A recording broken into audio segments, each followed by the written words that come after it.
ડભોઈ સત્તરગામ પટેલવાડી ખાતે સમસ્ત ત્રાગડ બ્રાહ્મણ સોની પરિવાર મંચ દ્વારા સમગ્ર સમાજનું રાજ્ય કક્ષાનો ભવ્ય સ્નેહમિલન તથા સન્માન સમારોહ યોજાયો હતો.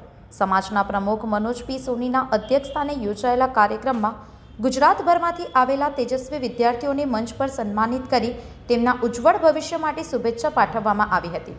આ સાથે સમાજની નારી શક્તિ વડીલો તથા વિવિધ ક્ષેત્રોમાં વિશેષ સિદ્ધિ મેળવનાર વ્યક્તિઓને એવોર્ડ આપી સન્માન કરાયું હતું. મુખ્ય મહેમાન મનોજ સોનીએ શિક્ષણના મહત્વ પર ભાર મૂકતા જણાવ્યું કે સમાજની પ્રગતિ માટે શિક્ષણ સિવાય કોઈ વિકલ્પ નથી.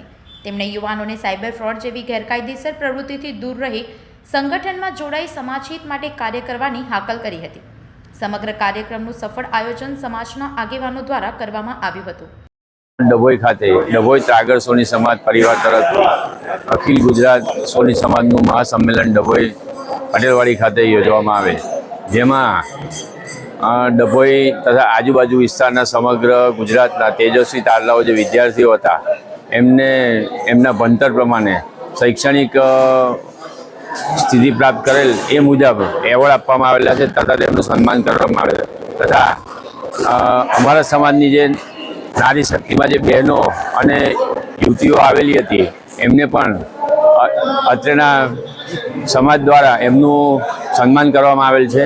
અને આ કાર્યક્રમ અમારો વખતો વખત દર વર્ષે ત્રાગડ સોની સમાજ તરફથી દરેક તાલુકા લેવલ, જિલ્લા લેવલ જે કંઈ હોય છે અમારા મંડળો કાર્યરત ત્યાં આગળ કરવામાં આવે છે. તથા અમારા સમાજના અગ્રગણ્ય એવા શ્રી સુરેશભાઈ સોની તરફથી એક સરસ મજાનું સેવા કાર્ય કરે છે. એઓ રક્તપિત્તને લગતી આખા ગુજરાતની અંદર પહેલા નંબરની સેવા કરે છે અને નિસ્વાર્થ સેવા પોતાની રીતે કરે છે.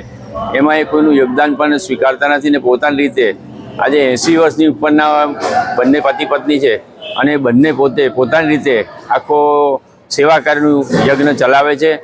અને એ રીતે આપણા માનનીય શ્રી રાષ્ટ્રપતિજી મુર્મુ દ્વારા એમનું જાહેરમાં ત્યાં આગળ સન્માન પણ કરવામાં આવેલો અને એમને પદ્મશ્રી એવોર્ડ પણ એનાયત કરવામાં આવેલો. અને આજરોજ તેઓ પોતે પણ અહીંયા ડભોઈ ખાતે ઉપસ્થિત રહ્યા હતા. તે બદલ અમે તેમના ખૂબ ખૂબ આભારી છીએ. અને આવા નવા કાર્યક્રમો સમાજ દ્વારા સમગ્ર ગુજરાતમાં થતા રહે એના માટે ભગવાનને અમે પ્રાર્થના કરીએ છીએ. સમાજના બાળકોને શું પ્રોત્સાહન આપશો? સમાજના બાળકોને અમે એવી વિનંતી કે તમે આગળ વધો. અમારે સમાજ અમારો તમારી સાથે રહેશે અને વારંવાર એમને જે રીતે કંઈક પણ વસ્તુની જરૂર હશે તે પ્રમાણે અમે એ લોકોને પ્રોત્સાહિત કરતા રહીશું. મારું નામ ડભોઈ. સંવાદદાતા સાથે અભિપ્રાય ન્યૂઝ વડોદરા. આવા જ વધુ સમાચારો જોવા માટે સબસ્ક્રાઇબ કરો અમારી યુટ્યુબ ચેનલને અને જોડાયેલા રહો ફેસબુક, ઇન્સ્ટાગ્રામ અને ટ્વિટર પર.